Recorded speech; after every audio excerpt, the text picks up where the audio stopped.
네, 안녕하세요. 하현상입니다. 어, 네, 저번 시간에 이어서 책을 한 권 더 가져왔는데요. 김창완 선생님의 첫 산문집, 네, 이제야 보이네 라는 책 가져왔습니다. 네, 너무 재밌게 읽었고, 여기서 좀 제가 한 두 챕터 정도 오늘 읽어드릴 예정인데요. 제가 그저께 치과 치료를 받고 와서 발음이 좀 셀 수 있어요. 그거 양해 좀 부탁드리겠습니다. 길은 자신 안에 있습니다. 1970년 후반에 살았던 제 방은 집에서 가장 구석에 있는 방이었습니다. 종일 햇살 한 번 안 드는 그 방을 저는 해시계로 만들었습니다. 장독대 위에 쪼꼬울 하나 올려다 놓고 햇살을 끌어들였습니다. 매 시간마다 벽으로 들어온 햇살 자국을 그리며 그렇게 제 방은 해시계가 됐습니다. 벽지에 순간순간을 새기던 시절이 있었습니다. 직장 구하는 게 하늘의 별 따기였던 취업 준비생 시절, 그렇게 찬란했던 청춘의 시간을 흘려보내던 때가 있었습니다. 수십 군데의 원서를 냈지만 서류에서 떨어졌어요. 와보라는 곳이 한 곳 있었는데 차비가 없더군요. 흑석동에서 김포공항까지 걸어서 다녀왔습니다. 면접을 마치고 돌아오는 내내 집에 있는 돼지 저금통을 생각했습니다. 얼마 안 되는 돈이 들어있는 저금통이었지만 그때 저는 그 저금통을 생각하며 언제든 무엇이든 할 수 있을 거야 하는 생각을 했어요. 그런 마음으로 그 시간을 버텼던 것 같아요. 사람들이 흔히 하는 큰 오해 중 하나는 자기를 너무 잘 아는 것처럼 생각한다는 거예요. 나는 안 돼 라는 확신에 차 있어요. 나는 이 정도밖에 안 되고 게으르고 가정 환경이 어렵고 끈기가 없고 자신을 너무 잘 아는 듯 생각해요. 그러나 우리의 인생을 그렇게 쉽게 단정히 지을 수는 없는 것 같아요. 의외로 저에게는 나도 몰랐던 재능이 있었고 아직 스스로에게조차 알려지지 않은 나만의 길이 있었어요. 거울 앞에 한 번 서보세요. 옆에 누구도 없어요. 누구도 나를 대신할 수 없어요. 명배우 앤서니 퀸과 어린 소년 찰리의 두엣곡 Life itself will let you know. 인생이 너의 길을 알려줄 거야 라는 노래 제목처럼 우리가 인생에 대해 왈가왈부할 권한은 없는 것 같아요. 인생이 우리에게 가르쳐줄 거니까. 함부로 얘기하기 어려워요. 제가 아들을 26에 낳았거든요. 애가 애를 낳은 거나 다름없었죠. 그래도 아버지로서 아들에게 해주고 싶은 말은 딱 이거였어요. 남의 길 기웃거리지 말고 너의 길을 걸어라. 어떤 청춘이라도 겨울나무가 가진 잠재력이 있거든요.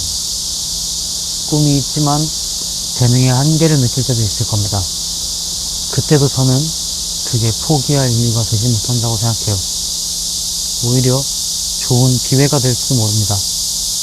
노자는 벽이 방을 위해서 있는 것이지 벽을 위해서 있는 게 아니라고 하더군요. 절벽이다. 마지막이다. 내 재능은 여기까지다. 이렇게 생각하는 대신 자기 방이 생기는 거죠. 한계를 못 느꼈다면 내 방도 없습니다. 저도 매일 써야 하는 라디오 오프닝들이 안 써질 때가 있어요.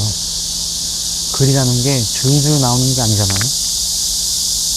근데 글이 안 써지는 그 순간도 저는 좋더라고요. 그때 제가 무슨 생각을 하는지 아세요? 오늘은 무슨 말을 하지? 아무 소리도 안 들리네? 아, 벽이구나. 내 방에 앉아있구나. 해요. 세상의 모든 일들이 다 마찬가지일 겁니다.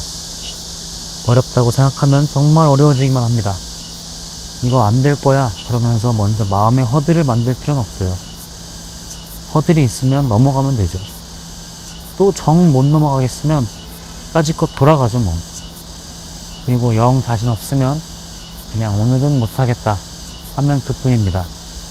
스스로를 초라하게 만드는 것만큼 세상에 불필요한 일은 없어요. 별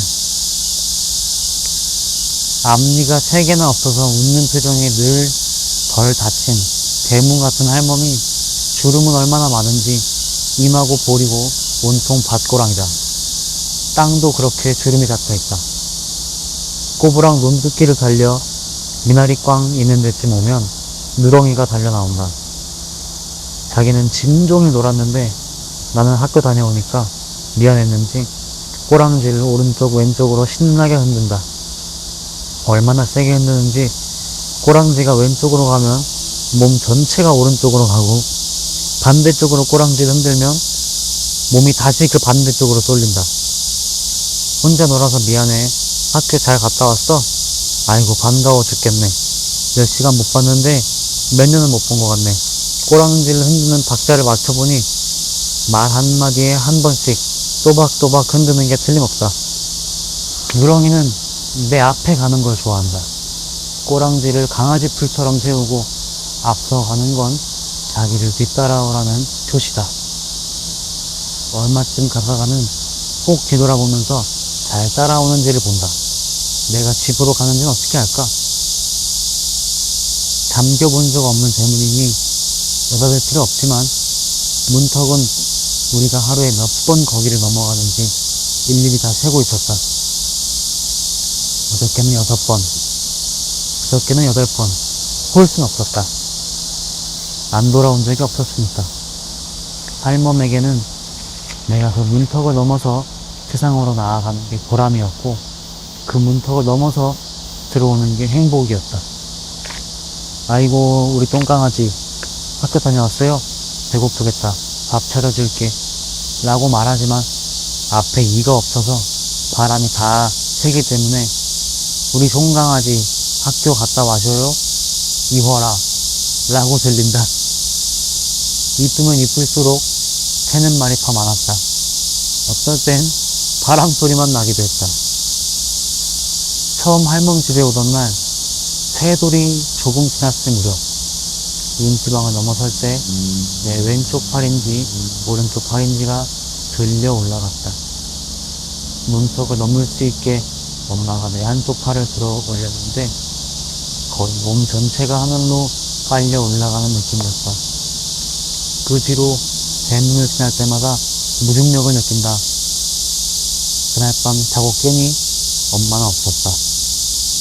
엄마는 돈 벌러 갔고 나는 울면 안 되고 할멈은 내 밥을 해줄 거라는 게 아침에 통보받은 내용에 정도했다. 나는 그런 말에 신경 쓸 여유가 없었다. 마루기둥을 받치고 있는 주춧돌 옆에 개미구멍으로 내 새끼 손가락 2마디 정도 돼 보이는 개미들이 줄지어 하나들고 있었다.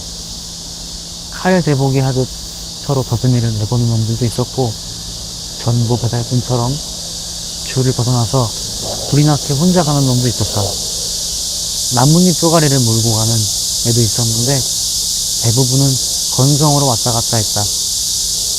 햇살은 눈이 부시게 말이 없었고 바람은 투명하게 말이 없었고 개미는 새카맣게 말이 없었다. 그 침묵의 세상에 나 혼자 있으니 나도 말이 없었다. 밥 줄까?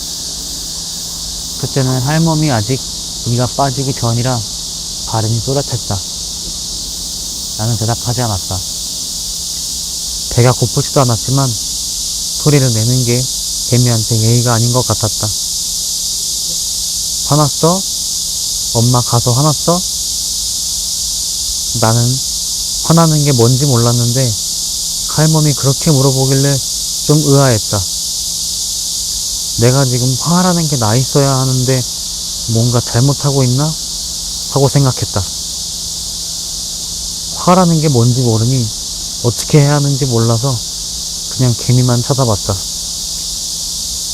근데 눈물이 뚝 떨어졌다. 나는 내 눈물방울이 그렇게 날벼락인 줄 몰랐다. 하필 개미줄에 눈물방울이 떨어져서 날벼락을 맞은 개미는 주춧돌을 돌아 마루 밑으로 드릉냥을 치고 나머지 개미들도 혼비백산으로 흩어져서 대호가 엉망진창이 돼버렸다. 눈물이 그렁그렁 할 때는 뿌옇게 보이던 마루 아래의 풍경이 눈물이 떨어지고 나니 또렷하게 보였다. 커다란 눈물 자국 3개가 내 미간을 밟을 만큼 벌어져 있었다. 나는 그렇게 침묵처럼 미동도 하지 않았다. 할멈은 아무것도 안 먹는데 잘만 살았다. 내가 밥을 먹으면 배가 부르다고 했다. 가끔 내가 배가 불러 못 먹는 옥수수를 주면 손가락으로 먹었다. 이빨로 뜯는 것보다 손가락으로 옥수수를 발라서 어금니로 씹어 먹는 게 더 빨랐다. 아예 내가 알갱이를 털어서 밥 공기에 담아주곤 했는데 숟가락으로 퍼먹으면서 내 새끼가 발라서 주니까 짭짤한 게 더 맛있다 라고 그랬다. 그 다음부터는 꼭 손을 씻고 발라줬다. 누렁이는 그냥 구슬치기 하던 손으로 발라줘도 핥아먹기만 잘했다. 얼마나 싹싹 핥아먹는지 내 손바닥이 하얗게 깨끗해졌다. 나는 달걀을 좋아했는데 별로 먹을 기회가 없었다. 달기 알을 낳으면 밤나무 집의 할아범이 우선 드셨고 그 집 손자가 2번째로 먹었다. 달기 알을 3개 이상 낳으면 가끔 나한테도 한 알이 굴러떨어지곤 했다. 할아범은 젓가락으로 달걀을 뚫어서 쪽 빨아먹었다. 다 먹고 나선 구멍으로 하늘을 보고 하늘이 보이면 껍데기를 휙 던졌다. 속이 꽉 찼던 알이 텅 빈 알이 되어 숲으로 날아갔다. 달걀을 얻어온 할멈의 얼굴은 보물지도의 마지막 비밀을 푼 얼굴이었다. 그러나 그 얼굴을 감추고 싶어 했다. 내가 얼마나 달걀을 좋아하는지 얼마나 맛있어 하는지를 알고 있어서 그 달걀의 비밀을 오래 간직하고자 했다. 하지만 내 코는 그런 모든 비밀을 순식간에 알아챘다. 난 한 번도 할멈한테 달걀을 양보해 본 적이 없다. 그건 상상도 해본 적이 없다. 보나마나 할멈은 배가 부르다고 할 것이고 똥강아지가 많이 먹고 빨리 커야 된다고 했기 때문이다. 나는 달걀을 먹을 때마다 닭들이 바보라는 생각이 들었다. 알 낳고 조용히 있어야지 꼭 꼭꼭거려서 알을 훔쳐가게 만드니 등신등에도 상등신이었다.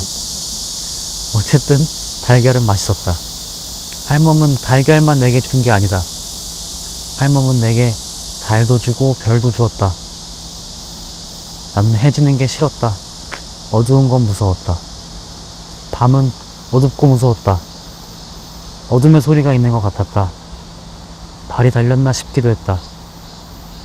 어둠이 오는 소리는 귀가 아니라 발바닥이나 등을 통해 전해지는 것 같았다. 밤이 오면 빨리 잠들기만 바랬다. 하지만 눈이 말똥말똥한 밤이 더 많았다. 그럴 때마다 할멈이 불었다. 엄마 보고 싶어? 그러면 나는 자는 척을 했다. 눈을 감고 자는 척을 하고 있으면 눈물이 귓구멍 쪽으로 흘러내렸다. 눈물이 소리 없이 흘러서 얼마나 다행인지 모른다. 꿀떡 하고 눈물을 삼키면 안자니 달이 참 좋다 하고 방문을 열어 젖혔다. 달빛은 시큼했다. 쉰밥 냄새가 났다. 기쁘지도 않고 슬프지도 않았다. 할멈의 웃음처럼 퍼져냈다. 웃지도 않고 울지도 않고 달은 서산을 넘어갔다. 그렇게 엄마 생각이 사라지면 잠이 들었다. 소리 없이 우는 나와 말 못하는 누렁이는 서로 비슷한 처지였다. 할멈은 말 못하는 짐승을 사랑했다. 누렁이 밥은 꽁치 대가리하고 누룽지를 끓여서라도 먹였다. 겨울이면 계집 안에 가마떼기를 깔고 헤어진 옷이나 넝마를 주워다 넣어주었다. 너무 추운 날에는 부엌에 들어와 자기 했다. 누렁이는 7살이고 나는 6살이니까 나이로 보면 형이었다. 보통 때는 동생처럼 따라다녔지만 물뱀을 잡으러 가면 형 노릇을 똑똑했다. 할멈은 그런 누렁이를 대견했다. 말라 비틀어진 손길이라도 할멈 손이 닿으면 오줌을 찍찍 갈기며 좋아했다. 누렁이는 닭이나 병아리를 놀래키는 걸 즐겼다. 잡을 만큼 빠르지도 않고 잡을 생각도 없었지만 걔네만 보면 달려들었다. 이골이 난 수탉들은 갈기만 세우고 달아나지도 않았다. 닭 목숨으로 개 목숨을 이겨냈다. 누렁이는 할멈을, 할멈은 나를, 나는 누렁이의 목숨을 지켜주었다. 혼자서 붙어있는 목숨은 없었다. 겨울은 곧잘 그런 계절이었다. 겨울이 지나고 어느 봄날 엄마가 갑자기 학교로 왔다. 할머니 돌아가셨다. 아카시 나무에서 향기가 나고 민들레 홀씨가 날아다녔다. 할멈이 허공에 흩어져 버렸다. 누렁이 짖는 소리가 메아리 없이 사라질 때 세상에 경계가 없는 걸 알았다. 이 세상과 저 세상은 한 세상이다. 뱃돌 옆에 있던 누렁이 밥그릇이 저녁 무렵이면 문설주까지 밀려간다. 밥그릇에 밥이 많으면 개밥그릇이 안 움직이는데 거의 다 먹어가면 한 번 핥을 때마다 혓바닥 길이만큼씩 밀려난다. 누렁이는 제 밥그릇이 도망가는 줄 알고 계속 따라간다. 밥도 없는데. 갑자기 온 세상이 빈 개밥그릇 같았다. 이제 더 이상 밤이 무섭지 않았다. 별빛은 먼저 떠난 모든 이의 오늘의 안부. 이 땅의 모든 생명은 저 땅의 별이다. 올라가 별이 되고 떨어져 내려와 다시 별이 된다. 할멈이 간 곳을 이내 찾았다. 할멈이 간 곳은 내 6살의 봄날이다. 오늘도 별이 빛난다.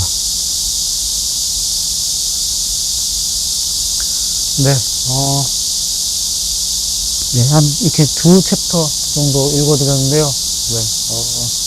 첫 번째 챕터는 그냥 어떤, 뭐라 해야 될까,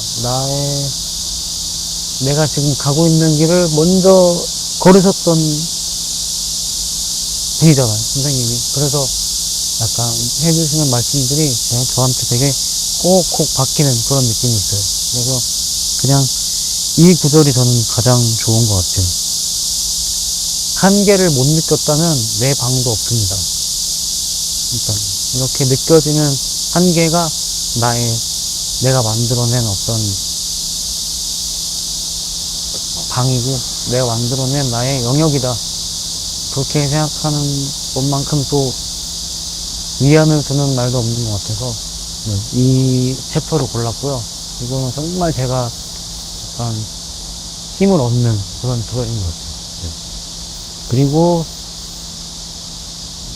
너무너무 감동적인 별이라는 챕터인데, 이 챕터 그냥 정말 할아버지가 옛날 이야기 들려주는 것 같은 느낌인데 너무너무 그냥 장면들이 상상이 가고 재밌어요. 뭉클하고. 그리고 저도 어렸을 때 할머니 댁에서 자랐었거든요. 그래서 그런 추억들이 막 떠오르는 것 같아요. 어렸을 때 약간 할머니가 이제 할 거 없으면은 잠자리채를 이렇게 주셨어요. 줘가지고 이제 밖에서 형이랑 잠자리 잡아와라. 그러면은 잠자리 잡아다가 그걸로 잠자리 도리탕 끓여주겠다고. 근데 이게 잠자리 볶음탕이죠. 근데 이제 잠자리 도리탕 끓여주겠다고 그거 끓여주겠다 그래서 하루 종일 잠자리를 막 잡으러 다녔어요. 동네 형이랑. 맞은편 집에 할머니네 또 손자가 놀러와 있으면은 거기에 있는 손자 형이랑 같이 놀고, 그냥 이 별이라는 에피소드를 읽으니까 제 어렸을 때 할머니 집에서 살았던 기억들이 너무 떠올라가지고 뭉클하고 제 어린 날이 떠오르는 것 같아서 또 골라봤습니다. 네. 어쨌든 이렇게 김창완 선생님의 이제야 보이네 이 책 소개해드렸고요. 네. 여러 가지 또 이렇게 읽어보시면은 이 부분이 나를 건드는구나 하는 챕터들이 있으실 것 같아요, 각자마다. 네. 네, 여기까지 소개해드렸습니다. 하현상이었습니다. 감사합니다.